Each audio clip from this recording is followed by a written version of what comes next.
नमस्कार दोस्तों, मैं रजनीश शर्मा बिलासपुर सटाला की लाइव स्ट्रीम पर आपका स्वागत है। हम हिमाचल प्रदेश विधानसभा के प्रांगण में खड़े हैं और जैसा कि आपको विदित है कि पिछले 2 दिनों से शिवरात्रि के चलते छुट्टियों के जितने भी विधायक जो थे, मंत्रिमंडल के जितने भी नेता हैं, वो सारे लोग जो हैं 2 दिनों की छुट्टियों पे गए थे शिवरात्रि में, और शिवरात्रि के बाद आज वापस लौटे हैं। बहुत महत्वपूर्ण फैसले आज उन्होंने, कुछ फैसले जो 2 दिन पहले हो जाने चाहिए थे वो आज किए हैं, और अभी उन जो फैसले आज किए गए हैं ये इनकी जानकारी आपको हिमाचल प्रदेश के अन्य न्यूज चैनलों के माध्यम से मिल जाएगी। बिलासपुर सटाला के माध्यम से हम आपसे बेहद गंभीर विषय, हिमाचल प्रदेश में बिजली के ट्रांसमिशन लाइनों को बिछाने के लिए भाजपा सरकार ने अपने घोषणा पत्र में छापा था कि सरकार आने पर बिजली के ट्रांसमिशन लाइनों को बिछाने के लिए कानून बनाया जाएगा। और ऊर्जा मंत्री हमारे सुखराम चौधरी जी, उनके द्वारा यह विषय 2018 में विधानसभा में उठाया गया था। उन्होंने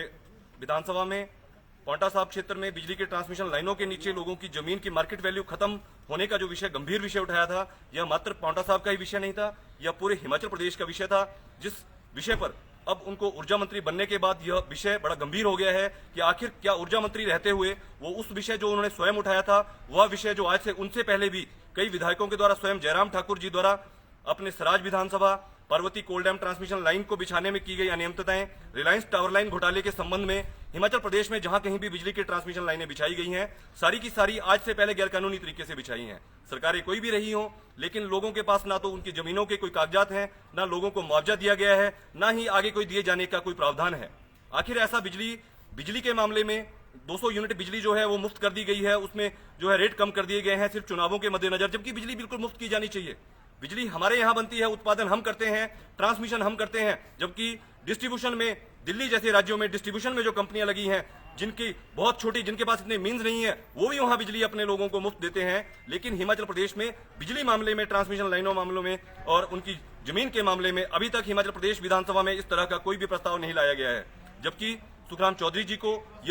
इसमें राज्य आयोग बनाने के लिए लोगों के, उनके जमीनों के अधिकारों के संबंध में इससे पहले जो है लिखित में शिकायत पत्र जो है सौंपे जा चुके हैं, लेकिन अभी तक कोई भी बिजली कंपनियों के पक्ष में यहाँ पे फैसले होते हैं, बिजली कंपनियों के खिलाफ, ट्रांसमिशन कंपनियों के खिलाफ अभी तक कोई भी फैसला। उम्मीद की जा रही है कि शायद अब जब कर्मचारियों के लिए, बहुत से लोगों के लिए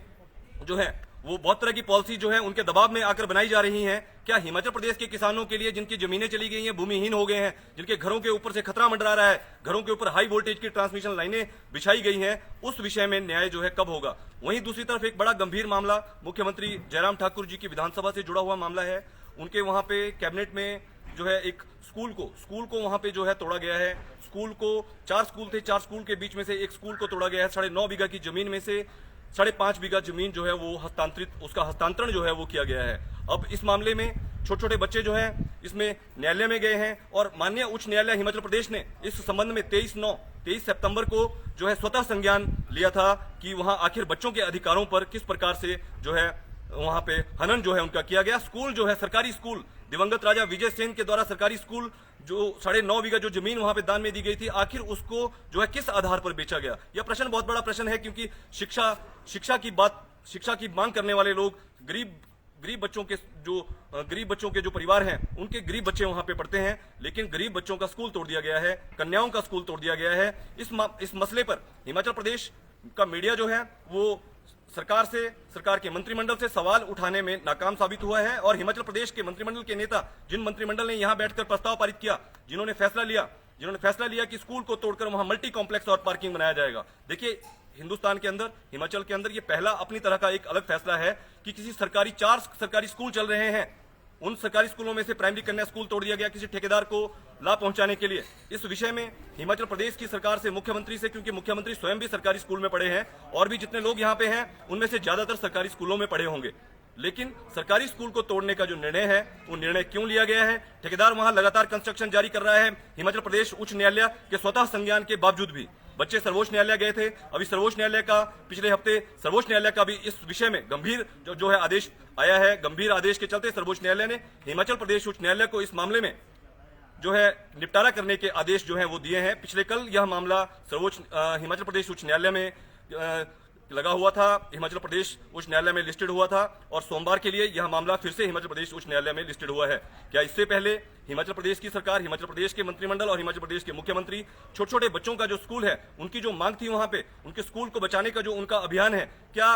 स्कूल को बचाने के लिए हिमाचल प्रदेश के मंत्रिमंडल इस फैसले को अपने जो तुगलकी फरमान हिमाचल प्रदेश मंत्रिमंडल द्वारा लिया गया है, या हिमाचल प्रदेश के लोग, प्रगतिशील लोग, सभी पढ़े लिखे लोग जो हैं वो इस इंतजार में हैं कि आखिर सरकार इसमें क्या फैसला लेगी, क्योंकि स्कूल तोड़ना, शिक्षा अधिकारों का हनन जो है, ये हमारे फंडामेंटल राइट्स हैं। राइट टू एजुकेशन जो है वो फंडामेंटल राइट है। राइट टू पार्किंग और राइट टू शॉपिंग कोई फंडामेंटल राइट नहीं है। राइट टू पार्किंग, शिमला के अंदर संजौली के लोगों की पार्किंग जो है वो न्यू शिमला में हो सकती है, किसी दूसरी जगह हो सकती है, लेकिन स्कूल वहीं होना चाहिए जो लोगों के घरों के नजदीक, जहां बहुत ज्यादा आबादी रहती है, वहां स्कूल होना चाहिए। लेकिन पता नहीं हिमाचल प्रदेश मंत्रिमंडल जो है किस प्रकार के फैसले, किसके दबाव में आकर फैसले जो है लेता है, यह अभी जो है आने वाले दिनों में देखा जाना बाकी है कि इस विधानसभा सत्र में क्या मुख्यमंत्री जी और विधानसभा के द्वारा जो फैसला लिया गया था इससे वापस हटेंगे, या हिमाचल प्रदेश उच्च न्यायालय या सर्वोच्च न्यायालय में जो बच्चे पहुंचे हैं उनके फैसले में, न्यायालय के फैसले के बाद ही जो है बच्चों की जो न्याय की लड़ाई है वह पूरी होगी। लगातार हम आपको जानकारी देते रहेंगे, क्योंकि छोटे छोटे बच्चों का विषय और हिमाचल प्रदेश में ट्रांसमिशन लाइनों का विषय, ये वो विषय हैं जो गरीब लोगों से जुड़े हुए हैं, वो लोग जिनकी कोई पेंशन नहीं है, वो लोग जिनके पास रोटी खाने का, बच्चों को स्कूल में पढ़ाने के कोई भी चारा नहीं है, क्योंकि पिछले 3 साल से लोगों की नौकरियां चली गई है, बच्चों की नौकरियां चली गई है, और बहुत से ऐसे बच्चे हैं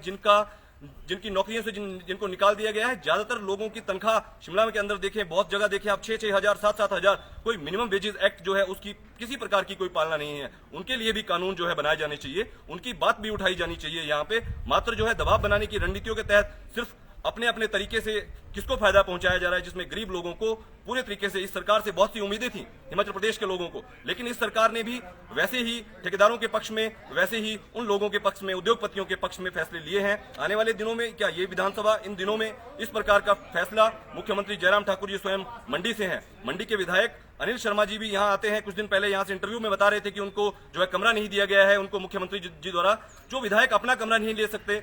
जो विधायक अपने छोटे बच्चों की आवाज को नहीं उठा सकते,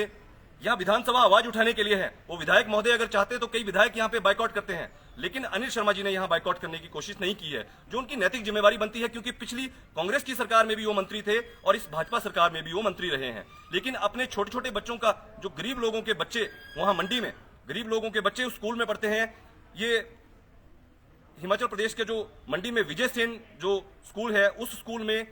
शेड्यूल कास्ट एससी और आईआरडीपी के सबसे ज्यादा जो बच्चे हैं वो वहां पढ़ते हैं। ये बात पूरा हिमाचल जानता है, लेकिन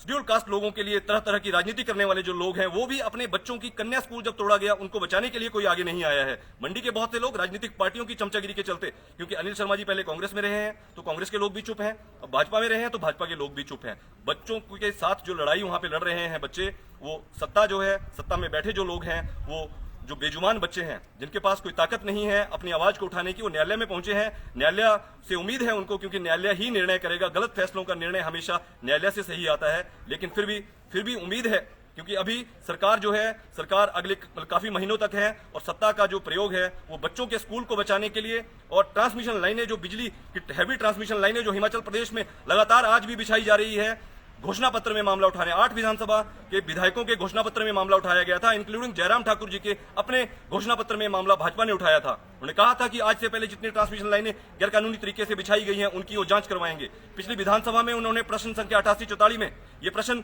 2017 में उन्होंने विधानसभा में उठाया था लोगों के, लेकिन आखिर अब आप सरकार में हैं, लेकिन अब ऊर्जा मंत्री जी भी सरकार में है, तो इस मामले में कब ये उचित फैसला लिया जाएगा यह देखना बाकी है। क्योंकि आप देख सकते हैं मेरे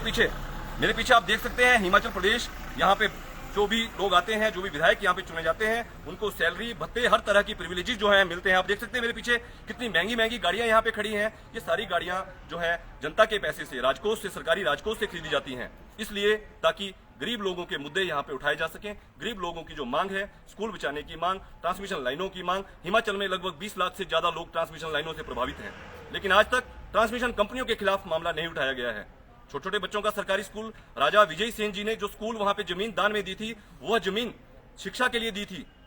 1860 में उन्होंने शिक्षा के लिए जमीन दान दी और उस जमीन को बेच दिया गया। जिस जमीन में सरकार नौकर है, सरकार मालिक नहीं है उस जमीन की, सरकार नौकर है, नौकर ने जमीन बेच दी। यह बहुत बड़ा एक सनसनीखेज मामला है। उम्मीद है आप सब लोग इसमें मदद करेंगे, क्योंकि मंडी के लोग भी चुप हैं, हिमाचल प्रदेश का मीडिया भी चुप है और राजनीतिक पार्टियों के लोग भी चुप हैं। मैं बिलासपुरी सटाला यूट्यूब पर आप सब्सक्राइब करें और बिलासपुरी सटाला पर आप लाइव वीडियो देख सकते हैं किस प्रकार से छोटे बच्चों का आंदोलन वहां पे कुचला गया था, किस प्रकार से ठेकेदार के इशारे पर, किस प्रकार से सरकार के इशारे पर छोटे छोटे बच्चों का आंदोलन अपने ही मंडी जिला में जहां से मुख्यमंत्री जी बिलोंग करते थे, क्योंकि मुख्यमंत्री जी को स्कूल में आना चाहिए था, बच्चों की बात सुननी, सहानुभूति पूर्वक सुननी चाहिए थी, क्योंकि 4 स्कूल हैं। एक स्कूल का जो ग्राउंड है उसको खत्म करने का मतलब है आने वाले दिनों में उन 3 स्कूलों की एफिलिएशन खत्म हो जाएगी। जिस स्कूल के पास ग्राउंड नहीं होता है उसकी एफिलिएशन खत्म होती है। तो करोड़ों की, लगभग 200 करोड़ से अधिक की कीमत की वो जमीन जो है वो मात्र कुछ लाख रुपए में ठेकेदारों को फायदा पहुंचाने के लिए हिमाचल प्रदेश सरकार के मंत्रिमंडल ने दी है। कब यह फैसला वापस लिया जाएगा? माननीय उच्च न्यायालय में और सर्वोच्च न्यायालय में जो छोटे छोटे बच्चे हैं अपनी लड़ाई लड़ रहे हैं,